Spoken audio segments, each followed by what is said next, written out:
कामाख्या से ब्रह्मपुत्र के पुल तक गुवाहाटी की पवित्र धरती पर जब सुबह की पहली किरण पड़ती है तो ऐसा लगता है जैसे पूरा शहर किसी दिव्य रोशनी में नहा गया हो। तेरे दूर बिन पहाड़ियों के बीच अब स्थित मां कामाख्या का रह पवित्र मंदिर और उसके नीचे बहती नहीं विशाल सकते, ब्रह्मपुत्र नदी। तेरे कहते बिना हैं गुवाहाटी क्या। को समझना हो तो सिर्फ उसकी गलियों में घूमना काफी नहीं है। यहाँ की आत्मा को महसूस करना हो तो एक बार मां कामाख्या के दर्शन करके ब्रह्मपुत्र के किनारे जरूर जाना चाहिए। मैं भी इसी एहसास को अपने दिल में लेकर कामाख्या से ब्रह्मपुत्र नदी की ओर निकल पड़ा। रास्ते में गुवाहाटी की खूबसूरत सड़कें, पहाड़ों की हरियाली और शहर की चहल पहल दिखाई दे रही थी।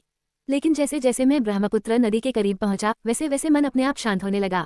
और फिर सामने दिखाई दी विशाल ब्रह्मपुत्र, इतनी चौड़ी, इतनी शांत और इतनी विशाल कि कुछ पल के लिए नजरें वहीं ठहर गईं। नदी की लहरें धीरे धीरे किनारे से टकरा रही थीं। हवा चेहरे को छू रही थी और ऐसा लग रहा था जैसे ब्रह्मपुत्र खुद कोई पुरानी कहानी सुना रही हो। मैंने मन ही मन कहा, मां कामाख्या की धरती पर आकर अगर ब्रह्मपुत्र को न देखा तो शायद गुवाहाटी की यात्रा अधूरी ही रह जाएगी। इसके बाद मेरी नजर नदी के ऊपर बने विशाल पुल की ओर गई। पुल पर गाड़ियां लगातार चल रही थीं। कोई अपने काम के लिए जा रहा था, कोई अपने परिवार से मिलने, और कोई शायद मेरी तरह इस खूबसूरत नजारे को अपनी आंखों में कैद करने निकला था। जब मैं पुल पर आगे बढ़ा तो नीचे बहती ब्रह्मपुत्र और ऊपर खुला आसमान, दोनों का नजारा अद्भुत था। पुल के बीच में पहुंचकर मैंने कुछ पल रुककर नीचे देखा। नीचे पानी की धाराएं दूर तक फैल रही थीं। दूर नावें धीरे धीरे आगे बढ़ रही थीं और उनके पीछे पानी में बनती छोटी छोटी लहरें ऐसी लग रही थीं जैसे नदी अपने ऊपर चलने वालों को आशीर्वाद दे रही हो। उस पल मुझे महसूस हुआ कि इंसान कितना भी बड़ा क्यों न हो जाए, प्रकृति के सामने हमेशा छोटा ही रहता है। एक तरफ हजारों साल पुरानी नदी, दूसरी तरफ इंसान ने बनाया हुआ आधुनिक पुल, और इनके बीच खड़ा एक इंसान जो बस इस खूबसूरत पल को महसूस कर रहा था।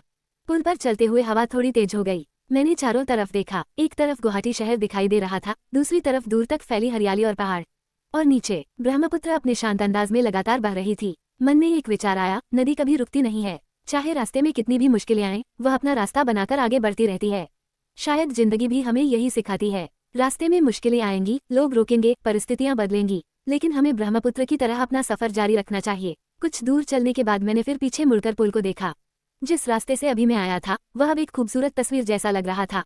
सूरज की रोशनी नदी के पानी पर पड़ रही थी और पानी पर चमकती किरणें ऐसी लग रही थी जैसे हजारों छोटे छोटे दीपक जल रहे हों।